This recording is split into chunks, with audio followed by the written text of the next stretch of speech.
So my name is Peter Schutz, and I am with the Coalition for Peace Action down in Princeton. Ed is as well, but I'll introduce each of the speakers individually. But in any case, I live in New Jersey. I'm a mechanical engineer. I have my own little engineering company, but I do this in my free time. I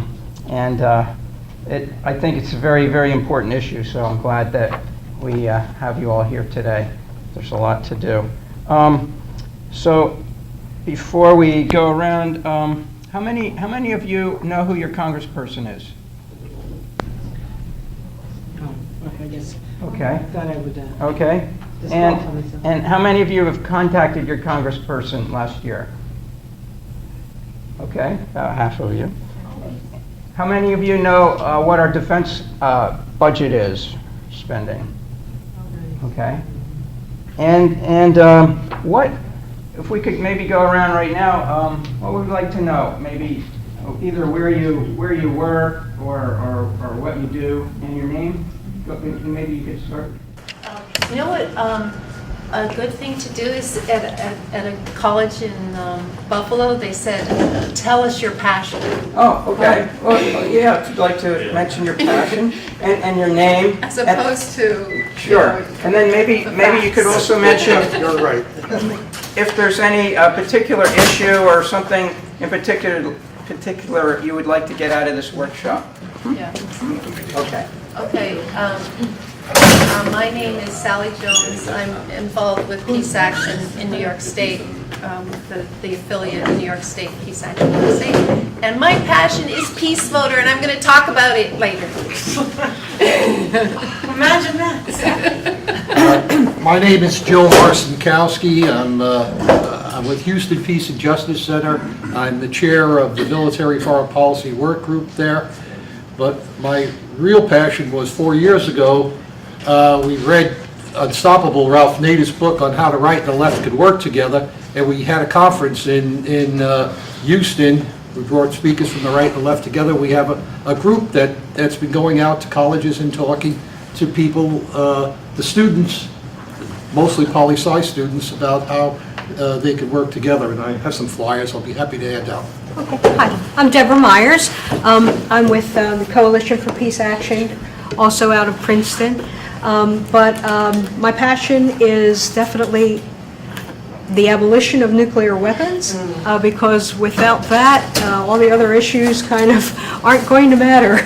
But yeah, so that's about it. Hi, I'm Daniela Siniglia. I will be attending Binghamton University in the fall, and I'm going to be studying philosophy, politics, and law. I'm going to do the pre-law track, and I have a passion for public advocacy, and hopefully I can get involved when I'm older. I'm Carla Gavilia. I'm a high school student here in Manhattan, and I'm just passionate about keeping the country safe, I guess, and also like abolishing nuclear weapons. So. Whoa. I'm Lorna Henkel from New Jersey Peace Action. I live in New Jersey. And I'm here to find out how we can do things How we can do things better? together. Together. Better, always better. Your name is Laura? Lorna. Oh, Lorna, okay. I'm Seamus O'Connor. What was your first name? Seamus. Shaman? Seamus. Seamus. Yeah. S-E-A-M-U-S. Yeah. I'm from Massachusetts. I volunteered with the ACLU a few times. I'm not really all that familiar with like U.S. militarization, so I'm mostly here to learn. I'm Leslie Adams. My passions are history, politics, economics. Where are you from? Trinidad, but right now New Jersey. West Jersey and Central? Central. Central. I'm going to find you. Thank you. You're back there. Would you like to tell us your name and what you're interested in learning about or whatever? And where are you from? Steve Light, I'm from the World Socialist website. I'm really here to see what sense of militarization is. Steve, is that right? Steve. headed towards World War III. And I'd like to hear what Okay, we'll have to say about it. okay.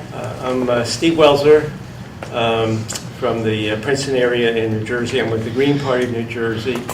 And I have here a petition to get Madeline on the ballot to be a candidate for U.S. Senate running with the Green Party. So if you happen to be from Jersey, do me a favor and you haven't signed yet, do us a favor and come see me after and you can add your name to our petition.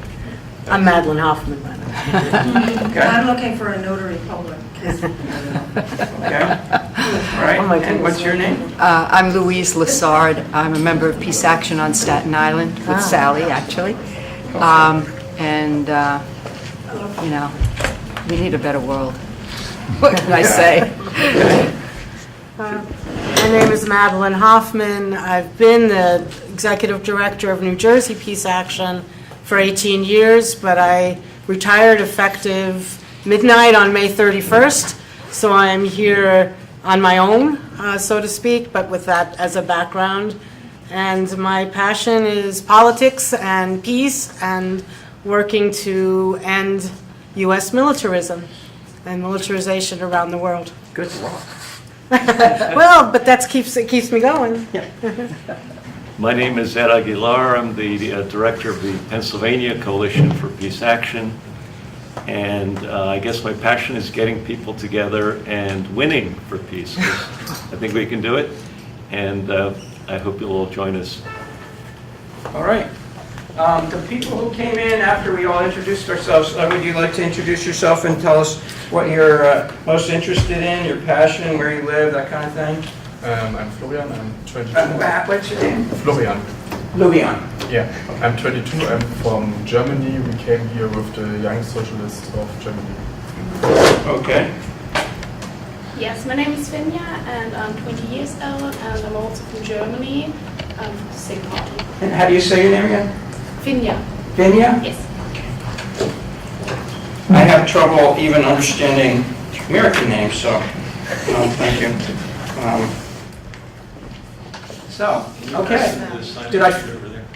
No, wait, I think we got everybody? Okay, good. All right, so now Madeline will go first. For some reason that went off, maybe just Went off? I don't know why. timed out. Wake it up. Just timed out. Maybe I'll- Can this be? Okay, and it's okay for the video? All right. Again, my name is Madeline Hoffman, recently retired director of New Jersey Peace Action, and I'm glad to be part of this workshop today. I was asked, or I offered to speak about the costs of the U.S. militarization, financial primarily, but not only. And of course many of you said you know how big the military budget is. The one we're currently operating under is $716 billion with a B. I'm going to put a different slide up. All right, now, okay, right here.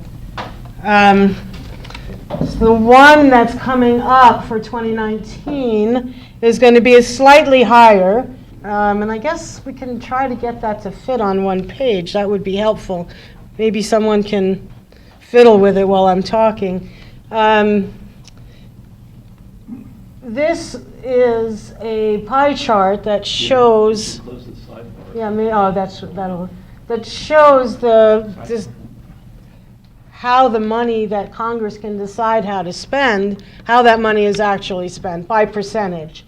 So most of the time in the last 15, 20 years, more than 50% of the discretionary funds that Congress can decide how to spend actually goes for the military. So, and I guess you can't really see, we're not going to be able to get that smaller, to shrink it? I didn't want to. We don't want to ruin it. Oh, this is at 122%. There we go, there we go. Okay. There you go. There we go. It's at 75. You can see it better now. Generally, when the U.S. government talks about how much of the money it spends, how much of the U.S. budget is spent on the military, they do what's down in the bottom corner there. They add in Social Security, Medicare, and all the things that that there's no discretion over whatsoever. So they say it's 15%, 13% of the budget goes to the military. But what you really need to do is take out Social Security, Medicare, and the non-discretionary funding, and look at what Congress can decide how to spend. And so, if you put 20%, I'm not supposed to move there. Okay, so you put together past military, current military, you're talking 47%. And there's other things that come into the picture, like allocation for the wars we're in, that adds to the amount of money that's being spent on the military. And for education, we're lucky if there's 6% of the budget that's actually spent on that. And for things like alternate energy or anti-climate change, 3%. So it goes down from 6% basically to virtually nothing. And so just the other day, the House voted on and approved a $718 billion budget for the next fiscal year. And that will include $30 million for President Trump's military parade, which is supposed to occur right around Veterans Day. And people have looked into that, and they've said that for that same $30 million, every homeless veteran could be housed and fed rather than spending that on such pomp and circumstance as a military parade. But I guess when your country is involved with at least 7 different wars or 9 different wars that you're telling people about, and dealing with other covert operations around the country, around the world, I guess makes sense to show. It doesn't make sense to me, it doesn't make sense to you, it doesn't make sense to 3/4 of the population, but in that mindset it makes sense to show off one's military might. And do you all know where the United States is involved right now? I mean, where we're bombing? Because most people don't. Syria, Yemen, Yeah. Afghanistan, Iraq, Uh-huh. a couple of places in Africa. Pakistan, Sudan, Somalia, and there's one other. But it just... Sudan, okay. And that's the ones we know about. The reason I say that is that about a month ago, I was at a meeting with aides to Senator Menendez in New Jersey, and we were asking about this authorization or this resolution for the U.S. to cut off support for Saudi Arabia, to stop selling weapons to Saudi Arabia so that Saudi Arabia would stop bombing Yemen, so that the people there who were living in famine and in terrible circumstances for the last 3 years, they can finally breathe and put their lives back together. And Senator Menendez voted the wrong way on that particular piece of legislation. And we were talking to the aides, and the aides said, oh yeah, he voted the wrong way. Because you may know too that in addition to the weaponry that the U.S. is selling to Yemen, the United States is refueling Saudi planes, and that allows those planes to continue to operate and drop bombs. It's also, there are boots on the ground in the Hodeidah, the port city of Hodeidah. So the United States is really involved in more ways than just providing weapons, which is bad enough. But the people who we were talking to at Senator Menendez's office said, oh no, he can't vote on that resolution, not because of anything to do with Saudi Arabia, necessarily, they said, but there's a provision in there that would not allow the United States to refuel the warplanes. And that's fine. But Senator Menendez was concerned because he didn't know if it would affect the United States helping France in Malaysia, doing the same thing. And we said, what? Malaysia? What are you talking about? So there are places around the world, other than the ones that we just mentioned, where the United States has military operations out of sight of all of us. And so this goes back to the authorization to utilize military force that was passed right after 9/11, which Do you all know what the authorization to utilize military force did?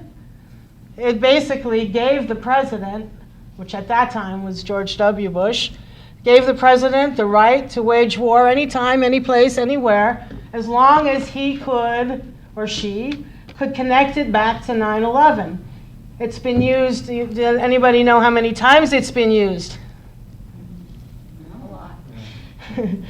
It's been used, and this really got to me, it's been used 37 times in 14 countries over the past, what is it now, 17 years. So we don't really know where the U.S. is involved, but we do know that as currently set up, we're using much more than 50% of our discretionary funds on such things as is the military budget, the hardware, the wars, and the like. Now, if you go back, I'm just going to show you another slide I have here. If you go back to somewhere around just after 9/11 and just before the war in Iraq began, former General Wesley Clark gave an interview, which was seen many times. How many of you have seen that video? All right.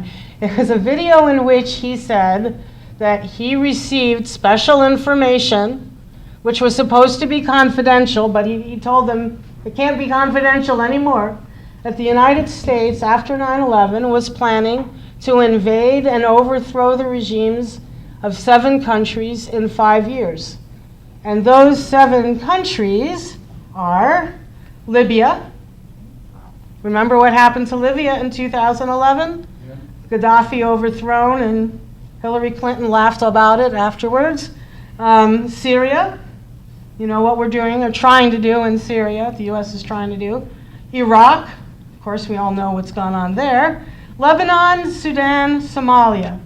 And we don't know exactly what's going on there. It's not highly publicized. And the last of the 7 countries is none other than Iran. And we know what Donald Trump did about 2 weeks ago in regard to Iran. He took the deal that 5 countries, including Germany, negotiated with Iran over 3 to 3.5 years. Donald Trump took the deal and said, bad deal for America, we're not going to abide by it. And when right after he did that, Israel bombed Syria. Israel said Iran is going to retaliate. We've got to get ready to bomb Iran. And so that's our number 7. It's still in play. We thought as a peace movement, we worked so hard. I know Peace Action New York State and New Jersey Peace Action. We went to so many meetings with our senators to get enough votes to hold that deal so that the Senate couldn't rip it to shreds. So now we're in a situation where even that deal is not in place. We don't know what's going to happen with Iran. We do know that we're still trying to deal with the after effects of our invasion of Afghanistan. Who knows when the U.S. will withdraw? Doesn't seem to be any end in sight. 2020? We say 2024, 2025. It keeps, the dates keep going. Can I just clarify one thing? Yeah. The Iran deal is still in effect, as you know, with everyone else. It's just the U.S. that is not it. Yeah, but it's emboldened already some countries, Israel particularly, in regard to Syria and Iran, because of Iran's, but you're right. Is it in place or isn't it? The other countries are honoring it. If the United States isn't, what does that mean? So it's a question mark. Because I only have like 5 minutes, so let me finish and then you have questions, I'll take them. This map is of U.S. military bases in Africa. Before 2011, there were no U.S. military bases in Africa. The first one that was established, even though I don't see one up there, was in Libya. It all started after Gaddafi fell, the establishment of military bases in Africa. There are now 54 of them. And the cost of all of our military bases, we have 800 plus, or give or take, 800 in 80 countries around the world. The cost of maintaining our military bases is $156 billion a year. And while some might say these are defensive for protection, the rest of the world looks at them as offensive, not for protection, especially when you start to look like right across the center, the heart of Africa. Remember too, about 6 months ago when the soldiers from Niger were killed, and everybody was scratching their heads, I guess not everybody, but most of us, what are our troops doing in Niger? Well, if you see that map, you know what our troops are doing in Niger, what they're doing in Chad, what they're doing all throughout Africa in ways that some of which we know and a lot of which we don't know, which makes me, frankly, very concerned. So there's a good book I would recommend called The Base Nation by David Vine that talks about all of these military bases and shows, and there's a new coalition called the Coalition Against U.S. Military Bases. The United States has 95% of all the foreign military bases around the world. So yeah, Russia has a couple, China has a couple, but the United States has close to 800 all throughout the globe. Who's the aggressor? You know, when it comes to the question, who's the aggressor? I know how I answer that. And so, two things to talk about in terms of ways to address this, and then questions, because I want to keep to my 15 minutes. Right? Authorization to utilize military force, which I mentioned earlier. It was passed on something like September 14th, 2001. The only dissenting vote was Congresswoman Barbara Lee from California. There's discussion that it has to be updated and revamped because it's been in place for 17 years. But I think the most recent discussions about the authorization do nothing to limit it geographically, do nothing to sunset the provisions, and maybe make it even more open-ended than the one from 2001. Personally, I know Peace Action generally, would not support any authorization to use military force because we're against war and against militarization like that. However, if there is going to be one, there are, differences in how you do it, and if it's already, this one has been used 37 times, the one that we're operating under, even though Osama bin Laden was killed a long time ago, and the initial purpose for that authorization is long gone. We certainly don't need something that's more open-ended. We need an end to these wars. We need an end to the idea that the U.S. can go about the world and overthrow any person, any leader that the U.S. deems as standing in its way. Because I'm not going to say it's about democracy, because I don't think it is. It's about those that are standing in the way. And if you go back to Wesley Clark's video from what the people that came up with back in 2001, 2002, it's about who stands in our way. It's not the worst of the dictators. It's not about that. It's where does the United States need to set up a stronghold, political stronghold, and even what will help the state of Israel stay strong in its mind. So this is not about democracy and doing the right thing, in my opinion, about doing the right thing internationally. So that's one, is to deal with terms of the authorization to use military force, which will be coming up soon. The second is the international treaty to ban nuclear weapons. There you go. Here we are. Maybe a little bigger. A little bigger? Okay, I can do that. Is that good? Yeah. All right, and you may or may not know, and Sally here certainly knows, that in July of 2017, there was a Women's International March to ban nuclear weapons that was held in New York City. It was part of a long process outside of the Nuclear Non-Proliferation Treaty review process of grassroots people all around the world who were getting very impatient with the nuclear-possessing countries' lack of action in reducing and eliminating nuclear weapons. So there was a humanitarian pledge that was, or a pledge based on the humanitarian impact of nuclear weapons that had been circulating from about 2015 onward, the last review conference. And these countries got together. There was the international, the march in New York in the pouring rain. We all got drenched that day. And then there were negotiations that took place at the United Nations shortly thereafter. And 122 countries agreed, in principle, to an international treaty to ban nuclear weapons. I didn't say reduce, I didn't say gradual disarmament, I said ban nuclear weapons.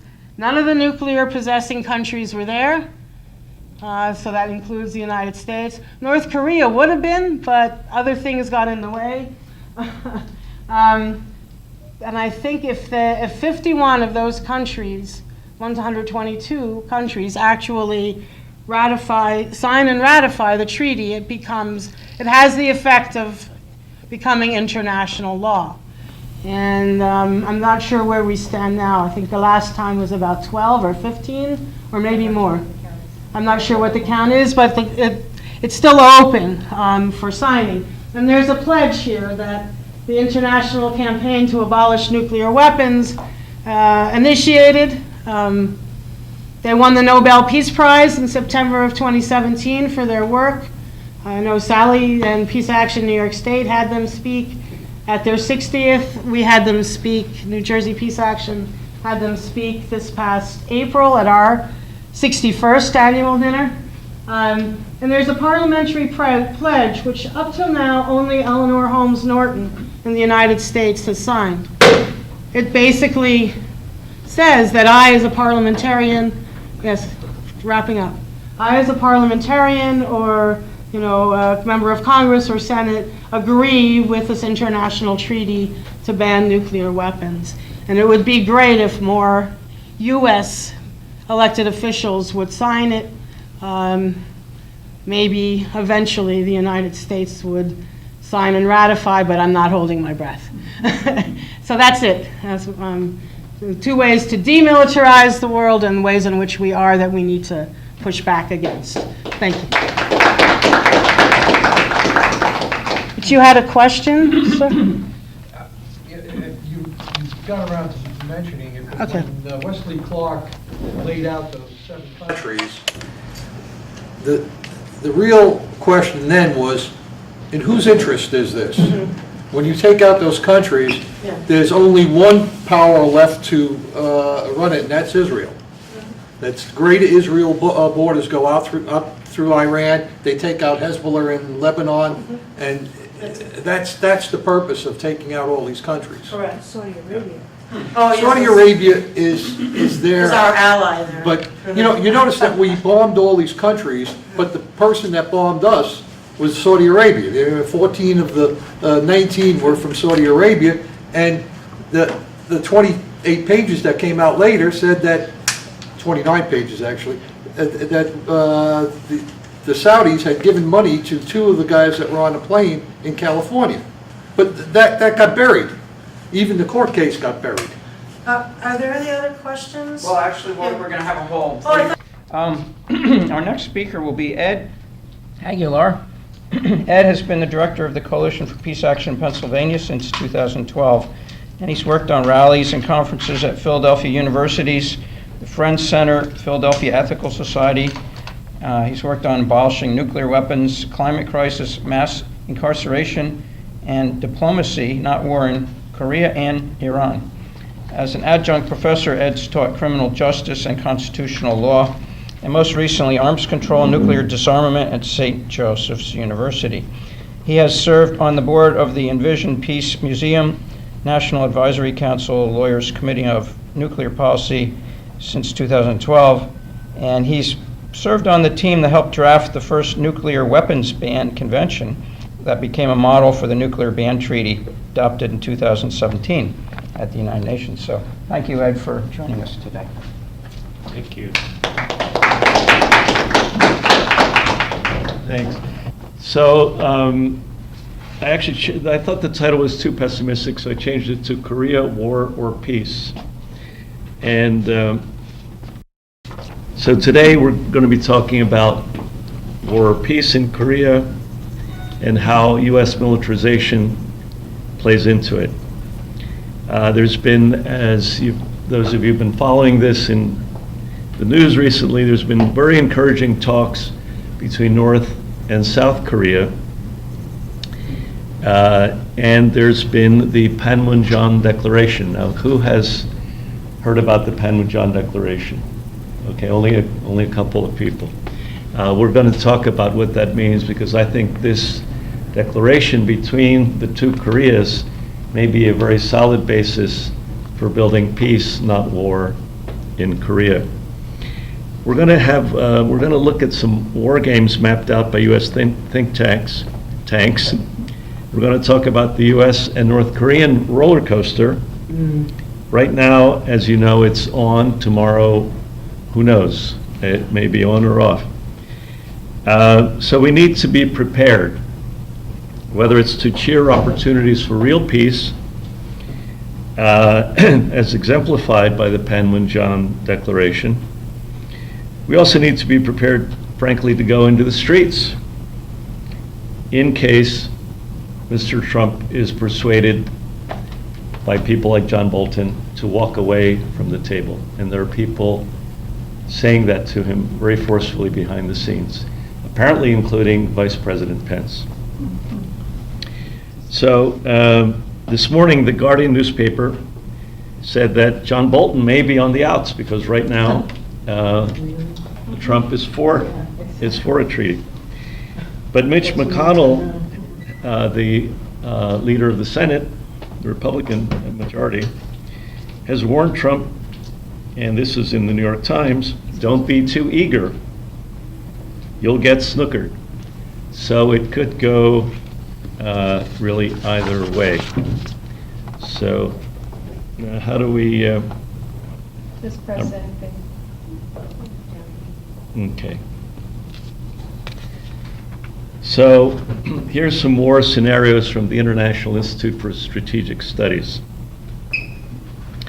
They've been studying this issue for years, and possible sequences of events. Now this, of course, is before some of the peace talk we've had recently, but it may still apply if the summit talks fail. One scenario involves the U.S. sending B-1 bombers, which are nuclear-capable bombers, into, over, or near North Korean airspace. This could lead to confrontations in the skies, with North Korea's jets scrambling to meet them, or anti-aircraft artillery firing on the U.S. warplanes, or both. And while this would be a provocative act, and you would think the U.S. would not do that, it's actually happened. It's happened before. So it's not out of the question. Most recently, in the April-May war games by the U.S. and South Korea, we actually had nuclear-capable bombers in the area near North Korea. This is one reason that Kim Jong-un got very upset a couple of weeks ago. And he was threatening to cancel before Trump trumped him and canceled first, before he then rescheduled it again. So it really is, unfortunately, rather iffy which way it's going to go.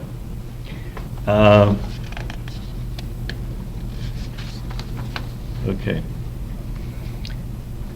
Now, in this scenario, in this war game scenario, North Korea may not respond directly to the bombers flying over, but indirectly. He could feel that he does not want to challenge the military might of the U.S. that Madeline has so rightly pointed out, but rather he could counter with attacks in the Western Sea. That's the sea off the Korean Peninsula to the west, and could attack South Korean ships or islands in the area. There are disputed islands off the coast of the two Koreas that are claimed by both. This has actually happened before as well in times of crisis. North Korea a few years ago attacked a South Korean ship and 46 sailors were killed. Fortunately, they then apologized and various things happened to keep that from going to a larger war. But if they feel threatened by the US or South Korea or both, this could happen again. There could be loss of life on both sides. This could lead to further escalation. And this is where China would come in. If what I'm calling the Bolton wing of the US administration, and we know that John Bolton, the National Security Advisor, has argued for regime change in North Korea in the past. If the Bolton wing argued for what's called a bloody nose strike, or an even bigger strike, and President Trump agreed, that could include a so-called surgical nuclear strike. Donald Trump famously asked his generals, why do we have nuclear weapons if we can't use them? Okay, this may have not been a rhetorical question. Okay. In that case, this might force Xi Jinping, the head of the Chinese government, he might be forced to invoke China's Defense Treaty of Mutual Assistance with North Korea, because this would be such an extreme case. We could then be well on the way to a nuclear confrontation between China and the US. Unfortunately, we can't be sure that the people currently advising the US administration would be able to defuse this. And the worst case scenario from the International Institute involves many nuclear weapons launched from either China or North Korea or both against the US and its allies in a US counterstrike which would kill millions of people. This cannot be allowed to happen, we would think, but it is sadly not impossible if things go south, so to speak. So what's the good news? The good news is we do have an alternative. The alternative seems to be underway. It seems to be, so far, working fairly well. This, as you know, is Chairman Kim of North Korea and President Moon Jae-in of South Korea toasting victory in front of a mural which is in the so-called Peace Village. So there's a demilitarized zone which is actually highly militarized between the two Koreas, and in the middle of it is what they call a small peace village where they held negotiations in April and again in May. And they came up with what's been called the Panmunjom Declaration. This is a declaration of non-aggression, of mutual peace, and reconciliation. It outlines their bilateral agreement for the road forward. It gives hope that the Korean people themselves can reestablish regular diplomatic relations. This is key, because what it means is you can bring North Korea back into the world. It has been very isolated, partly from its own doing, partly from the US. They could reestablish regular diplomatic relations with embassies in each other's capitals. They are envisioning this in the Panmunjom Declaration. They could form an economic cooperation zone of peace along the border to replace the highly militarized DMZ that I mentioned. And all this can lead to a de-escalation rather than more fights and more tension on the border.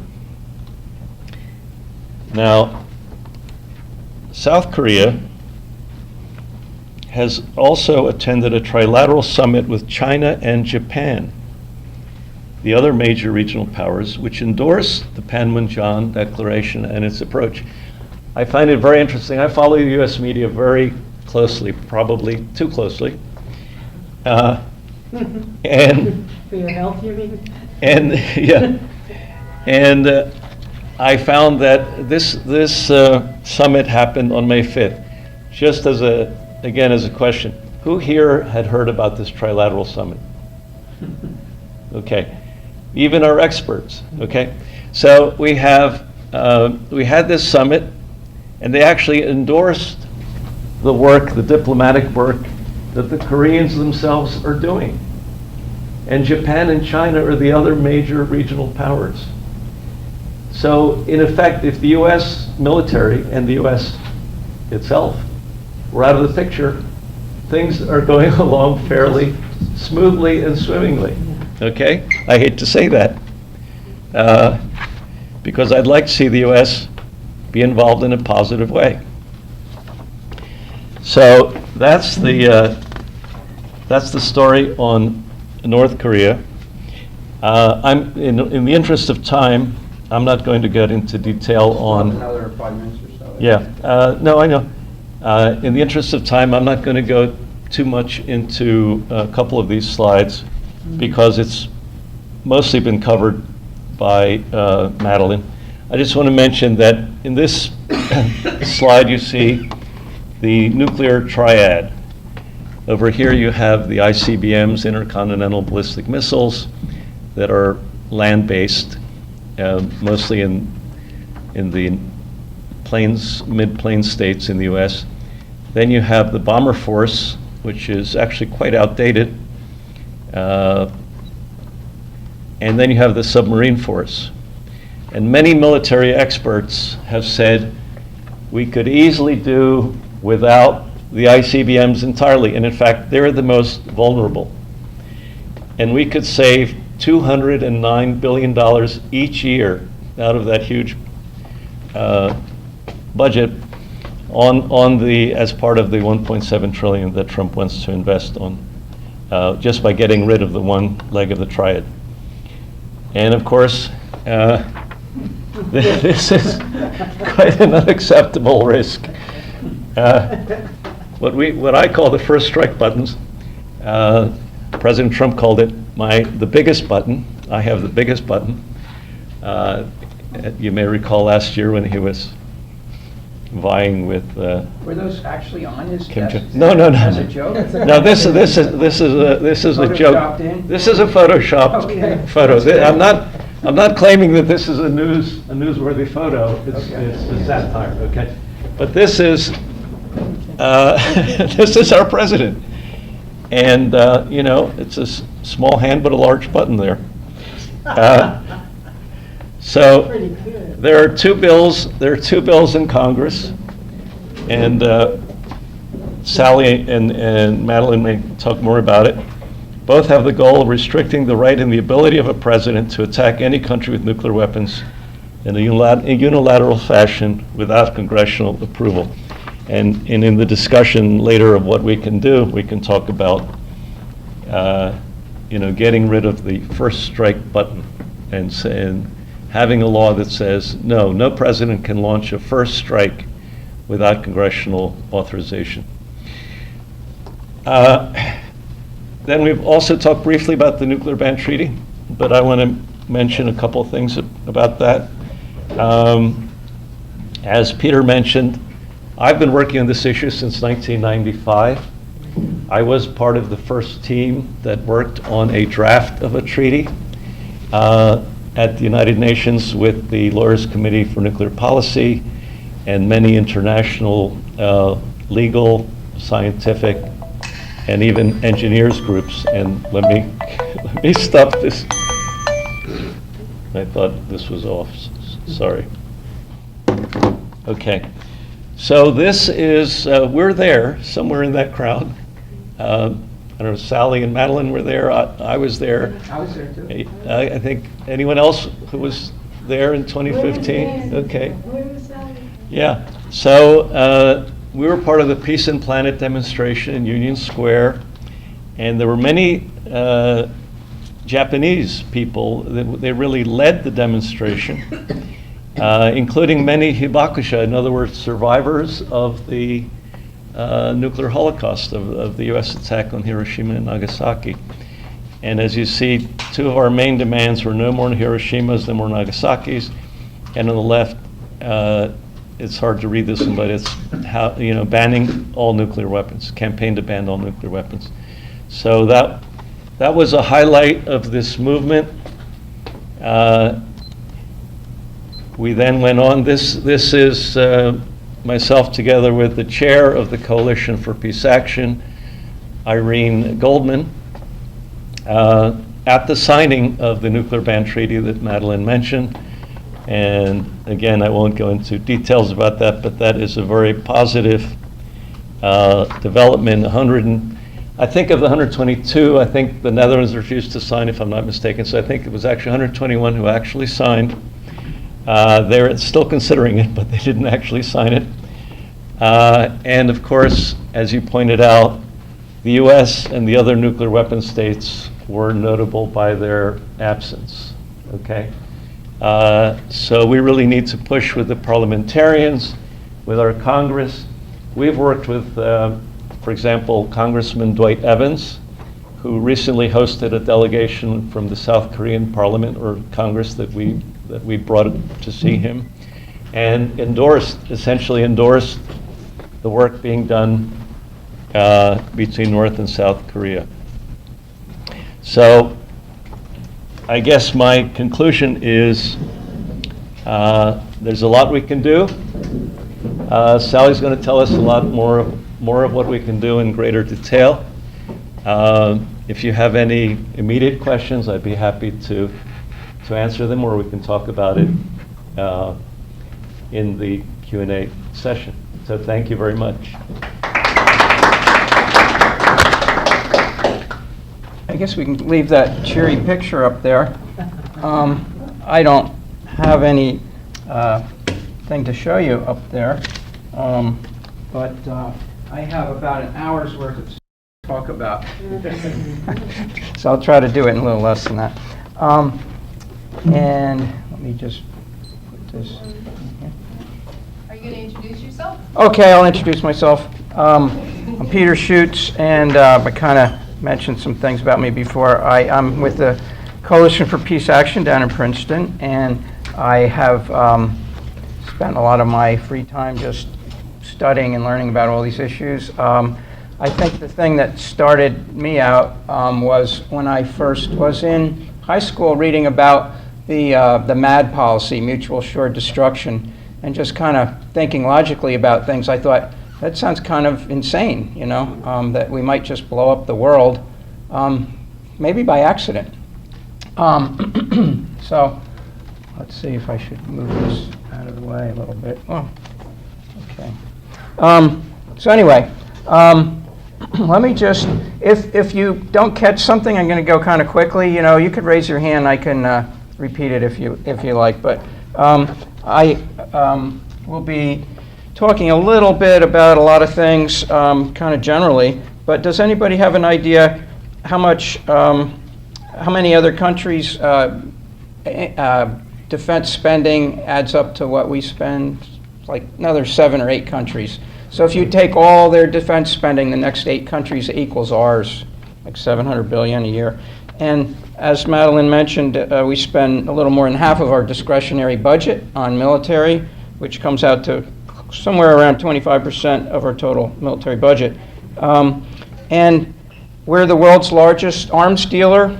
We supply about 34% of the world's arms. And does anyone have an idea how much of our exports are comprised of military? It's about 70 billion a year. So, or at least right now. They're very proud of the fact that this year will be the best year ever. So you might recall that one of Trump's first things was to make a big military sale to Saudi Arabia, I think close to $100 billion.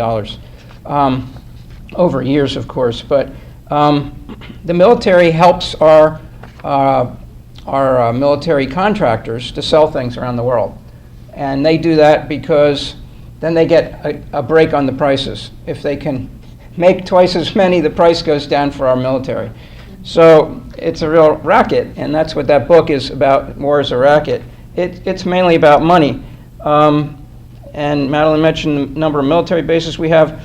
So, you know, people hear a number like 700 billion. Most people have no idea what we actually even spend on our military. But that dwarfs our spending on just about everything else except for, you know, social programs, which, you know, we can't really do much about. But education, 6%.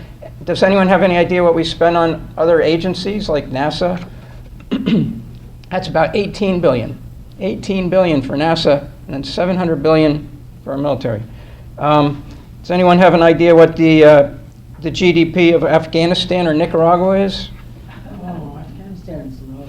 Yeah, it's about 19 billion for Afghanistan and 13 billion for Nicaragua. Just to give you some kind of relative idea of how our military budget just dwarfs the GDP of most countries in the world even. I think it's the largest organization in the world. It uses more fuel than anything else in the world. I mean, it's just so huge we can't even comprehend it. The wars in Afghanistan and Iraq are estimated to end up costing us more than $4 trillion. If you divide that by the number of people in the country, that comes out to about $13,000 per person that we all spent for the privilege of invading Iraq and Afghanistan. $13,000 per person for every man, woman, and child. So part of the problem is the politicians who say that they want a strong defense are the ones lots of times who get elected. The public has no idea how much we spend, and politicians say, I want a strong defense, I want to protect America. And they tend to get votes saying that kind of thing because most people don't really know what's going on. The nuclear situation is something to be very concerned about still. At the height of the Cold War, we had 60,000 nuclear warheads aimed at each other, Russia and the United States. Now we only have, maybe 1,500 on each side? But that's enough to destroy the world still, and certainly our countries. It wouldn't necessarily kill everyone in the world immediately, but it's still, most people estimate enough to have a nuclear winter. Do all of you know what a nuclear winter is? Does anyone doesn't know? Okay, it basically is supposed to cause all the crops in the world to die because the Earth will be covered with soot and the sunlight won't get through and the temperatures will go down considerably and it will kill most life on Earth, if not all of it. So that's a cheery thought. But it just shows how important it is for us to prevent that. Also, it's interesting to note that the Pentagon would rather not have nuclear weapons themselves because they're trained to fight wars. They're not trained to try to just survive a nuclear holocaust. So the main problem is not that people would intentionally have a nuclear war, but that we would have an accidental nuclear war. And being an engineer and have done reliability analysis on different systems, I know that the longer a system is in place, the greater the chance is that it will eventually fail. So if our hair trigger alert system happens to fail, and it's happened, there's been many close calls. I can go into that more later if you like, but we could accidentally blow up the world. So if that does happen, nuclear holocaust, it'll probably be accidental, and no one will even know what happened. There is a book out right now. There's a handout I passed out there, and one of the books is called Doomsday Machine. Have any of you heard of that? That's by Daniel Ellsberg. So I have a copy of that. I've been reading it. And let me just read a little excerpt of it. He's an expert in nuclear war and everything related. He was one of the nuclear war planners. He says here in his book, the hidden reality I aim to expose is that for over 50 years, all-out thermonuclear war, an irreversible, unprecedented, and almost unimaginable calamity for civilization and most life on Earth, has been, like many other disasters like Chernobyl, Katrina, Gulf oil spill, a catastrophe waiting to happen on a scale infinitely greater than any of these. And that is still true today. No policies in human history have been more deserved to be recognized as immoral or insane. The story of how this calamitous predicament came about and why it has persisted for over half a century is a chronicle of human madness.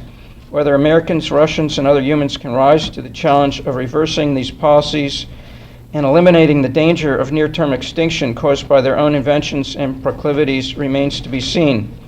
I choose to join with others in acting as if that is still possible. So that's somebody who knows just about as much as anybody about the nuclear situation. And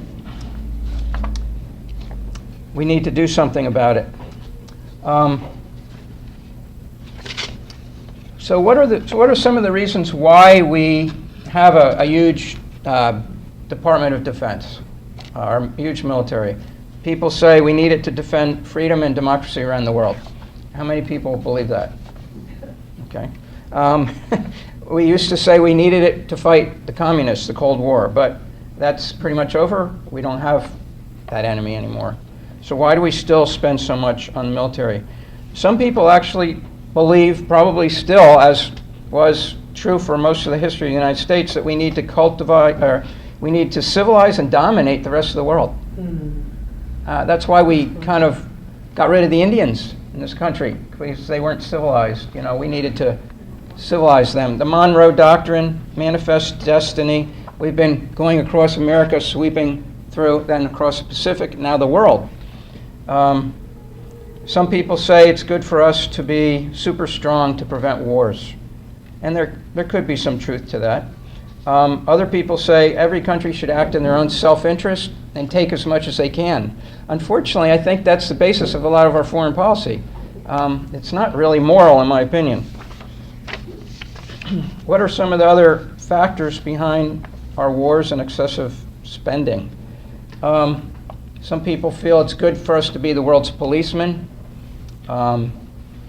Politicians, as I mentioned, campaign on having a strong national defense.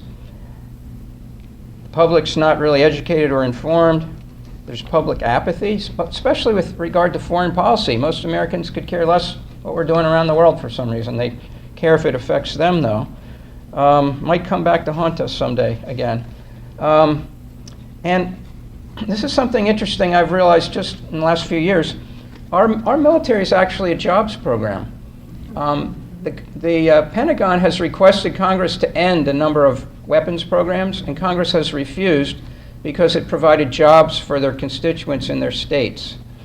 About 10% of all of our manufacturing is devoted to the defense sector. And as I mentioned, it's a huge export.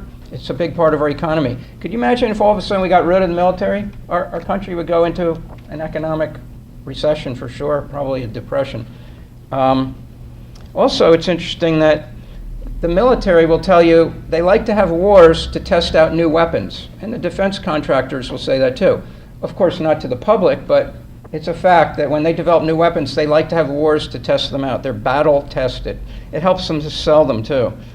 Also, military officers in the Pentagon can't move up easily in rank unless they participate in wars. And then, as was mentioned before, we help serve the interests of our allies, especially in the Middle East. Israel would like us to invade Iran. They were happy that we invaded Iraq.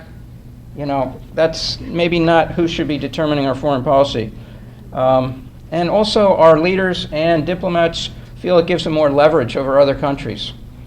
But there's some other reasons too. Does anyone here want to suggest any of the other reasons why? Yep. Without the military spending, our tech industry would just kind of collapse on itself. Like most of our tech is based on military spending. High-tech industry, okay, right, yeah. A lot of our research, DARPA and all that, right. Any other? Yeah. The world is divided into nation states on behalf of the growth of capitalism historically. And capitalism goes into crisis, and they have the choice of squeezing the working class domestically and plundering the world globally. Yeah. Okay. The number one word I would use for our huge military presence in the world is money. Money. President Eisenhower himself said, the business of America is what? Business. He was the one who warned us about the military-industrial complex. He knew what was happening. He could see it. It's a big problem. There's a song, I don't know who sings it, gold is the reason for the wars we wage. Who does that? I don't know. Have you heard that? But that's the case. Someone. Yeah. Also, American corporations feel that it helps them with their business in foreign lands when they can get rid of leaders they don't like and policies they don't like. We can just send in our military. It's happened so many times down in Central America. And then we have our lobbyists and unlimited campaign contributions now due to the Citizens United ruling. And then there's people behind the scenes who control much of what happens in this country. They'd like to control the whole world, I think, and increase their wealth and power. And then there's also the fact that there are alternate political and economic systems in the world, which those people don't like. And so it's not a coincidence probably that those countries tend to get squashed by our military. You would think that countries should have the right to determine their own forms of government and things like that, but I guess some of these people don't think so. So, welcome to the U.S. empire. We have an empire. We used to have the Babylonian Empire, the Egyptian Empire, the Roman Empire, the British Empire. Now we have an American empire. That's what we have. And how do empires work? Well, they basically take advantage of other people in the empire, and they use them with economic exploitation to build up their own wealth and power. And that's what the United States has been doing. We don't have colonialism anymore. We just have our subtle ways of working behind the scenes to economically exploit the rest of the world. So our military is really an integral part of that. If we didn't have the CIA and the military, we wouldn't be able to overthrow all these governments that get in the way, or these leaders that we assassinate. There's a very good book called The Brothers. Have any of you heard of that? About the Dulles brothers. And then it chronicles how when Allen Dulles was head of the CIA under Eisenhower and his brother John Foster Dulles was Secretary of State, they decided to take over various governments around the world to help our economic interests.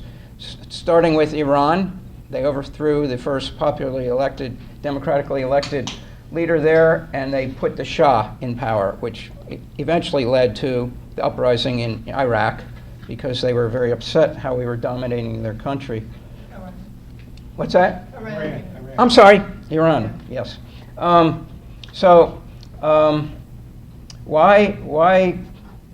Why should it be changed? Well, there's really no one in the world that we need to be fighting right now. There's no one attacking us.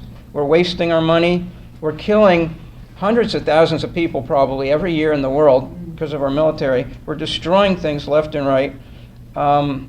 We're building up the resentment of others in the world against us. We're tearing societies apart. War traumatizes people. 1/3 of all of our veterans come back with post-traumatic stress disorder, and 1/3 of our homeless are veterans. We don't really even take care of them, and veterans are against war. I mean, most people who are in it can see how bad it is. And then more weapons lead to more wars. We have so many weapons, we don't know what to do with them. We're giving them to the police now. It's just crazy. We can't stop making them. We can hardly stop this war machine. So how much should we just spend on defense? Well, back when Clinton was president, we spent about half as much as we're spending now. And we were doing fine. We were having less wars. $350 billion instead of $700 billion. That would be a good start, I would say. So the good news is we make a difference. We help to get the agreement through with Iran, right, Ed? Madeline? Yeah, we did. We really feel we helped get that agreement through. We can make a difference. The nuclear freeze, the reduction of nuclear weapons in the world from 60,000 down to maybe 3,000 on hair trigger alert now, was due to popular public pressure in Europe and the United States. The Vietnam War was ended due to public pressure. Hopefully we learned from our invasion of Iraq. Hopefully the public can be on top of things more. So we do make a difference. And what are things that we can do right now? I think you all know we have to educate others more. We need to talk about these issues more. We need to get people to vote for the peace candidates, continue to join in protests and marches. I believe reinstating the draft would reduce the chance of having wars because a lot of people then would say, well, I'd rather not have a war if my children have to be in it. right now, the way it is, the military just says, well, everyone's a volunteer and they want to do it, so no big deal. It's a jobs program again. We need to push to reduce our defense spending, and I believe that if we had a federally guaranteed jobs program that's going to be talked about in this conference, Dr. Stephanie Kelton is an economist that's worked for Bernie Sanders in the Senate, and she's part of the Sanders Institute. If we had a federally guaranteed jobs program, not only would it reduce many of our nation's problems and unemployment, but it would reduce our military because we would no longer need it as a jobs program. So we should divert our spending to other more useful programs and let Congress know what we think all the time. We want to oppose the nuclear modernization program. We want to tell them that we don't want nuclear-armed cruise missiles. If you can make a note of that, we need to tell Congress that, because that will increase the chance of an all-out nuclear war. You have much less warning when you have nuclear-armed cruise missiles. And then, as was mentioned, we want to have Congress get back to having to approve wars, approve hostile actions, not just the president. It's messed up the way it is. Congress is supposed to approve that kind of thing. They need to take that responsibility. We need to push to have the Iran deal supported still, even though Trump's trying to get rid of it all, and we need to push for peace in Korea. That's all I have to say for now. Thank you. Okay, and now I will introduce Sally. So while we're waiting, does everybody want to just stand up for a minute and stretch? Get a little stretch. Hi, Shirley. Some of us have been here since 10 o'clock, so we need a little movement, I think. While we're waiting, I'm going to put up a plug about our annual dinner, which is tomorrow. Princeton. Okay, Princeton, and we're going to be talking about Korea and avoiding a new Korean war with Jessica Lee. Is that a dry race? Jessica Lee is the president of one of the leading Korean American organizations. Oh, just one second. Yeah. And Hyung Lee, who is my friend who's now living in Philadelphia, will be the respondent. And she is a longtime activist and has a website which I would really recommend to everyone called Zoom In Korea, with some really good ideas You know, Ed, on peace. Ed, in your discussion, you left out the part that I think is most important, is Trump's ego. It's so important for him to get that Nobel Prize because Obama had gotten it. And that's probably a turning point to this whole thing. I think you're right that is a major spur for Trump to go in the right direction. Right. Unfortunately, it won't be enough for him. We've seen him go, just for example, on DACA. Remember he talked about a bill of law, we were going to help all the DACA kids. And then he went back on it, right, as soon as he got back to his base. But he keeps bringing it up again, so it's not dead. Right, but you're right. I think his ego could actually work in our favor. But let me stop. All right, I will introduce you now, Sally. Okay. So Sally Jones is the chair of the Peace Action Fund of New York State, with 12 community chapters and 18 campus chapters. She is the International Peace Bureau's representative to the United Nations. She works closely with Jim Anderson, the president of Peace Action New York State. She is a member of the Peace and Planet Network's International Steering Committee and was part of the organizing committee of the 2017 Women's March to Ban the Bomb. She is committed to grassroots organizing in neighborhoods and campuses, engaging community members and students as advocates for change in U.S. foreign policy. She is passionate about Peace Action's Peace Voter Campaign to help educate congressional candidates and the electorate in the 2018 congressional midterm elections. Thank you, Sally, for joining us. Oh, thank you, Peter. So that's my passion. I want to talk about it today. I was in Buffalo touring our upstate student chapters, and at Canisius College, that's what the student organizer there asked each one of the people in the meeting what their passion was. That's why I wanted us to do that too. And that's when I actually discovered that really is my passion. And you know, you really do need a passion if you're going to go out and speak. And I really think that I like the Peace Voter campaign as a way of bringing together our issues and being able to do something at the grassroots level. So I'll talk about that. What we've heard from Madeline, from Ed, from Peter, is all the reasons why we have to do something. And how do we get the message of U.S. militarism out into the public sphere? That is the issue that we're facing. And I think we have an opportunity. There's so many eyes, the media eyes, the local eyes on midterm congressional elections this year, the 2018 elections. There's so many candidates running, there's so many volunteers, there's so many organizations, but, and this is the but, if you look at the candidate websites, if you go to any of the candidate forums, they do not talk about foreign policy. They do not talk about U.S. militarism. They do not talk about the things that Ed, Madeline, and Peter were talking about today.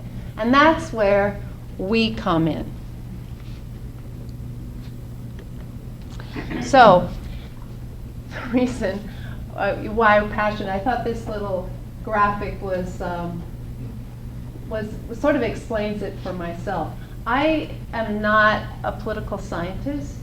I am a resident of Staten Island. I've lived there for quite a long time. I had a day job for years and years and years in technology. I did community work. I got involved in my civic association and different groups. I am the kind of person who cares about these issues, but I have a life, or I had a life. I had a life.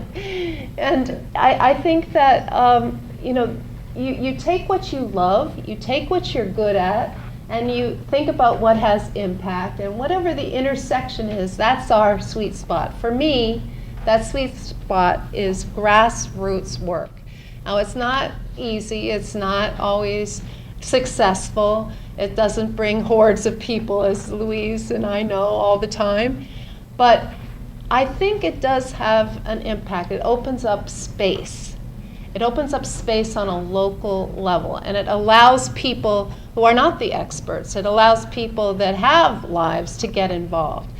So I think this is like, to me, that's why I feel this is the way we can get some of these issues out and take the opportunities that we have right now. The other thing is, they're talking about a big change in Congress. It happens in midterm elections all the time. In this particular one, they think there's going to be a big change. We need to be building and deciding what do we want that change to be. We need to have a vision. And so what better time to, people are paying attention to get talking about the change we want to see. And that's where we can come in. They're not talking about, we have a little niche here. People are talking about many other things, but our niche as peace activists can be on bringing in foreign policy, U.S. militarism into the candidates' forums and the candidates' discussions. And candidacies. Hmm? And candidacies. And candidacies, running, exactly. There are a lot of people running. So, there's 10 steps I want to talk about to a peace voter campaign. Just get into the little details on this. First of all, it's really important to start very early in the process. This year, we have congressional primary elections in a month, and later this month, June 26th. Then we have another statewide election, primary elections in September 13th, and then we have November 6th, the general election. So we have a very, a long period, but all of the preparation started in the beginning of the year. So as soon as we could have, we should have tried to get involved. But we can get in at any point along the way. So I say start early. And it's also important to have some sort of affiliation or some sort of organizational framework to do this work in. So I'm offering Peace Action as one of those frameworks. You don't have to be ever a member. You don't have to be a member. If you can link up with a Peace Action affiliate or chapter or something similar to that in your area, that's key, because you need some sort of organizational framework to do some of this work. And if you can, create a committee. Get two, it doesn't have to be a lot of people, 2 or 3 people in your area that want to do this work. And you recruit from the activist community. There are people who have done election work, people say who worked for Obama in 2008 or 2012, or who did any of that, that are, have some knowledge of campaigns and might be interested. Then the next step is send out questionnaires. You need to send out questionnaires. You can use a Google form. If you're connect up with Peace Action New York State, we've sent out questionnaires to everybody running in New York State and gathering. You can hook up to an affiliate who's doing that. Then you're trying to get the candidates to actually fill out the questionnaires. There's a lot of follow-up, but it's best if you have a local presence. So the people that see the candidates have the best chance of getting those candidates to fill out the questionnaires. Then set up candidate briefings. Ed mentioned some material he has over here. If you're hooked up with an organization, they have some prepared materials that talk about the issues that we've talked about this morning. They talk about North Korea, talk about Yemen, talk about Iran, talk about the nuclear weapons enlargement and expansion program. Can I just hold this up for people who came in late? There's copies. Yes. Exactly what Sally's talking about right here at the front. Yeah. That you can take on your way. And we have briefing materials, like a page on each issue. And if it is fine, you don't need experts to go and do candidate briefings. You read up about it yourself. You get a diverse group or people, especially who are interested in this issue, to read up about the issue and get a handle on a segment of the issue and go and brief the candidate. And our materials will help you do that. So you set up candidate briefings. And then you can organize candidate forums. This is one that we held in Staten Island. We had 7 candidates here. 6 Democrats are running, 1 Green Party, and the 2 Republicans didn't show up. But they all of the Democratic candidates came because we talked to each one of them beforehand, and they knew we weren't trying to undermine them or attack them. We just wanted to get these issues out and to be straightforward, what they thought or what they didn't think. We weren't trying to impose on them. So I think they felt like we weren't going to blindside them at the forum. They knew what the questions were going to be about because we had briefed them. We had given them the chance to study that. So this is an example of pulling together all of the responses from the candidates. We didn't get responses from everyone. This is a Staten Island example, but forming it into a peace voter guide. So this is that, okay? That could be handed out and distributed. And sometimes when you don't get a response, you say NR for no response. If, in the case of our 2 Republican candidates, the current congressman has votes. So we can look at his votes and put responses based on the votes where we have votes and it's clearly what his position is. There's a primary on the Republican side, and Michael Grimm was a representative, so he had voted on some of these issues before we were able to get his responses there. For 2 of the Democrats, we did a lightning round in our candidate forum where we said, please say oppose, or support or oppose. And that we recorded. We live streamed it. It's available on Facebook. So it's public what their response was. So we could use those responses here if it was applicable. Where we didn't have a lightning round question, we couldn't do that, obviously. And then we put this into this little peace voter guide, so it has handy information, numbers and information about the elections that people could use. So now it's hopefully useful to our voters. So we created this voter guide. Now you've got to distribute. This is a picture of one of our volunteers distributing at the ferry terminal and passing it out. We found that people were taking them. I mean, it's useful information. When there's an election like this where there's a lot of interest and there's a lot of people running, you don't know who you're going to support. You have no idea. You can't personally know each one of these. We've done some work on this issues. Hopefully other people working in healthcare, people who are working on immigration can do the same thing, and in fact they have. They followed our same format for their issues and sending out voter guides too. So we're part of hopefully an educational team for our community. Does your chapter endorse candidates or? We can't endorse. New York State has a 501c4 that can endorse. Okay. So you have to follow. For those who want to get into the detail, I've put some copies of the Peace Voter Strategy and Tactics, which tells what you can do depending on what type of organization you are. So it is possible that there will be some endorsements that are requested by local people that the state, as a 501c4, can endorse. Then I have a 7 to 10 here. The 10 is the secret, but I'm trying to, maybe you'll have the 10. The other things that you can do, you can bird dog candidates, you can register voters, and you can do a GOTV. So I will get back to the 10th in a minute. So what's bird dogging?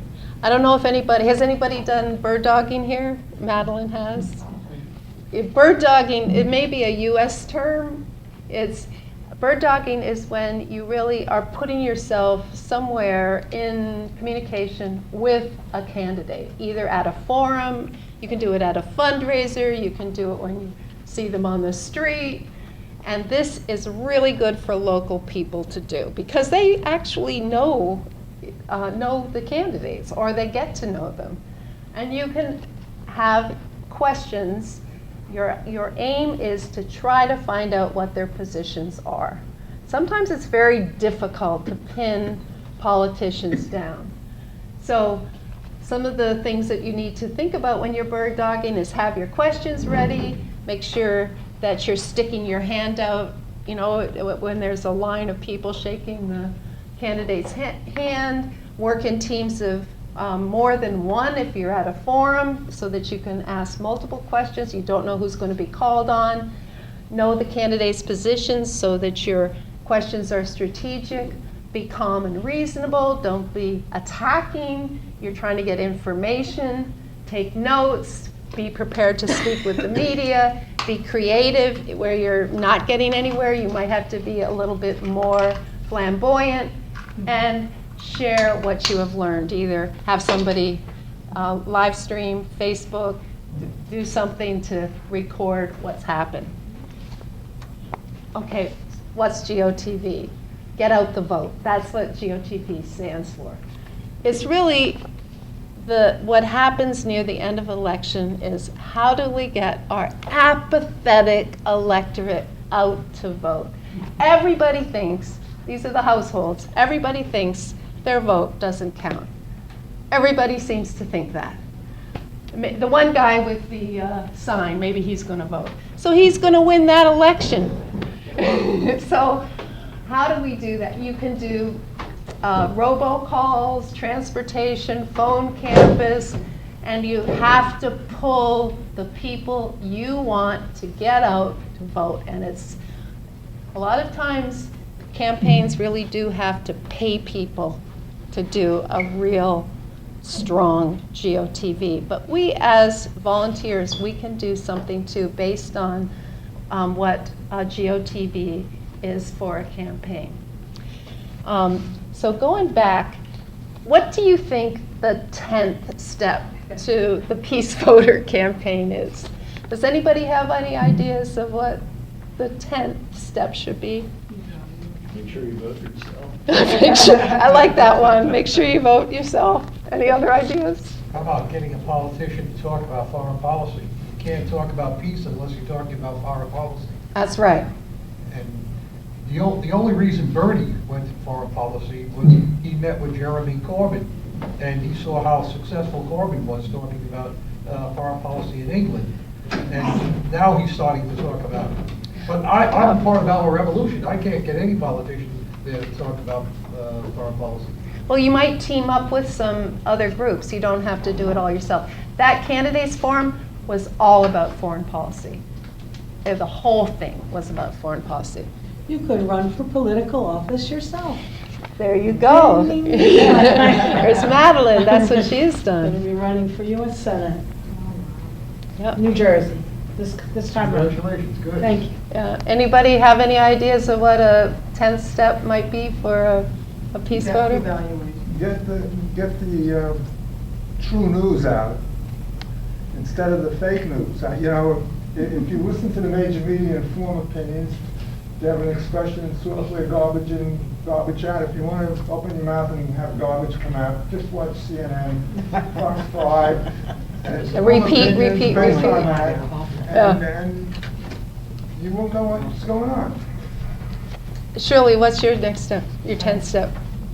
Well, for years, I thought most effective time for all of us peace people was in the 80s when we had forming Artists for Nuclear Disarmament,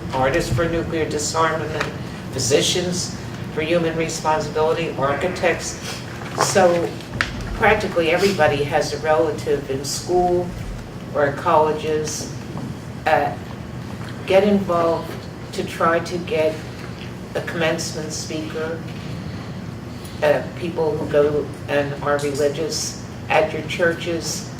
And I don't understand why it's so hard today to get people away from their computers and out on the street against movies that are corrupting and militarizing the young and giving all the false ideas about patriotism and nuclear deterrence when we used to have Dr. Strangelove. And I've seen a lot of timidity lately when we almost had Daniel Ellsberg speaking at a college, and then Timid Dean trashed everything by saying, we need much more time and effort to organize this thing properly, but he almost trashed the whole event because they're those afraid. are really good points about using your contacts to bring people in, bring the true news, the foreign policy issues into campuses. Peter, you had your hand up too. Well, I'm not sure exactly what the question was, but I don't remember. Step 10. But I know, just staying in touch with our Congress people and telling them all the time what we're thinking and bothering them and visiting them and sending them emails and calling is a helpful thing. Follow through. No, that's really great. If there's any other ideas, I loved all of the ideas. They were all great. So 10 is... If I could venture, yeah. the Democratic Party has been trying to suppress progressive candidates. You have to Yes. fight them on that. I think the best way to reform the Democratic Party is to register as a socialist or a green or something like that. It's the only way they'll shift to the left is if people start leaving the party. Yeah, sometimes it seems like that is true. Oh, they're coming That after. is true. They're coming after Greens. So if you're interested in learning more, this is, I'm New York State. Most A lot of you are from New Jersey, but this is the map. We've been studying the map, trying to connect with local people. There's a lot of interest on Long Island, out in District Number 1, getting rid of Zeldin. There's a lot of interest in 19. I think it's Faso is in 19. There's a lot of interest up in Syracuse 24. So, you know, we have a contribution that we could potentially make, and there's some very interesting candidates running in all the different, you know, of course, most of them are Democratic candidates, but there's also some good Green candidates, and you know, you have to make your strategy based on what you think will do the most good in your district. Yeah. Okay, thank you. Thank you, Sally. Did you have a number 10 yourself? You know what my number 10 was? Repeat. That was but I like all of yours so much better. That's a good way to get audience participation. Okay, so now we have a little bit of time for questions and answers, a little more than 10 minutes. You have a question, so that's good. You'll raise our hands and try to keep it as short and concise as we can, the answers as well as the questions. So you go first, yes? Sure. Was one of the panelists going to address the nuclear policy review proposed by Trump? The posture. Posture review? We didn't address it with him. Can anyone speak to it? No first use was part of what. What was the question? I'm sorry. Can you speak to the Posture Trump's review. nuclear posture review and what he's proposing as far as, you know, The tactical nukes, for lack of a better term? yeah, I mean the problem with this nuclear posture review is it took Obama's, which was not that great to begin with, and made it a lot worse, especially with the new cruise missiles that someone mentioned that are extremely dangerous because they're tempting to use. And he just doubled down on the money. You know, he increased the money. I don't have a lot of details on it right here, but we do have. Funny you mentioned that. If you go to peacecoalition.org and you go to our nuclear budget page, you'll see details on that. I know with the nuclear posture review for many years, the peace movement has been trying to have eliminated the idea that that the United States could use nuclear weapons as first strike. And we're not able to get that removed. Is that right? I mean, as much as we've tried. Right. I mean, the legislation that was mentioned briefly about requesting that any president get the approval of the U.S. Congress before launching a nuclear weapon, that's something different. But it scares the bejesus out of me, because with the Congress we've got, it's not that hard to think that a president will go and say, I want to launch a nuclear weapon, and the Congress will say, yeah, especially if there's still in the nuclear posture review something that says U.S. can use nuclear weapons in a first strike situation. How do you define it? Look at the preemptive strike in Iraq. I mean, we feel threatened, so we can. That's a big weakness, and for years, presidents haven't taken that out. So, something we need to be aware of. Okay, thank you. You're next, yes.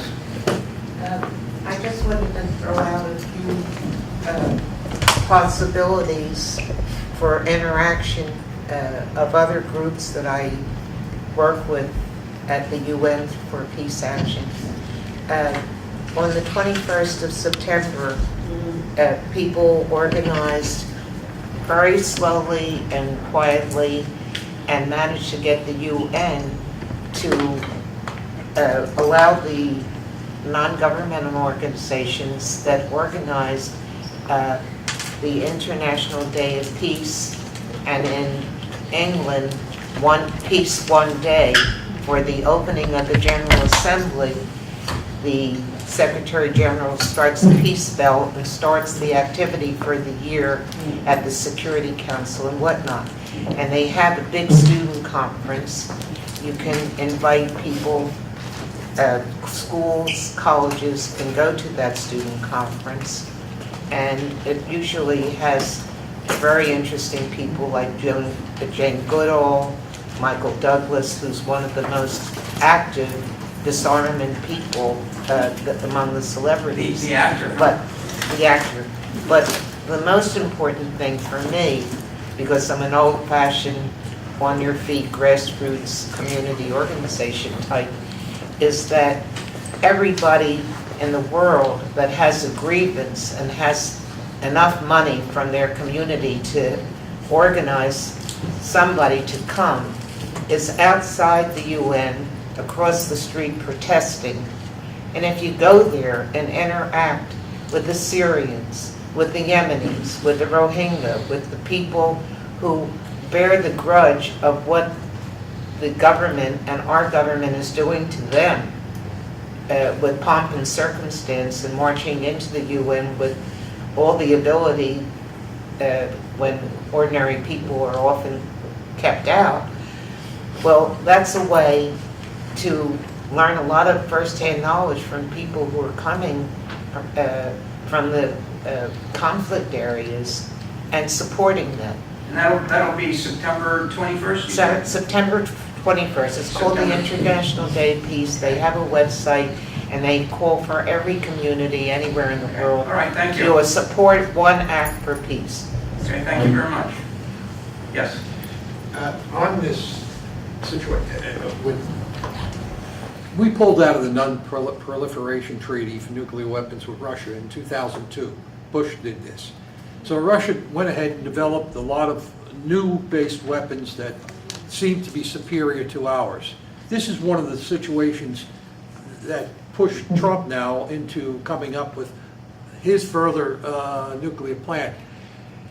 It's our treaty breaking, and we're doing it again with Iran, that's hurting us the most. But I really wanted to go to Madeline with the budget. When I look at the Pentagon budget, they always include the veterans. Before you go into the Pentagon budget, I just have to mention something. The U.S. is still in the nuclear non-proliferation. Not with Russia. No, I think you're talking about the anti-ballistic missile. Okay, I'm sorry. Oh, okay.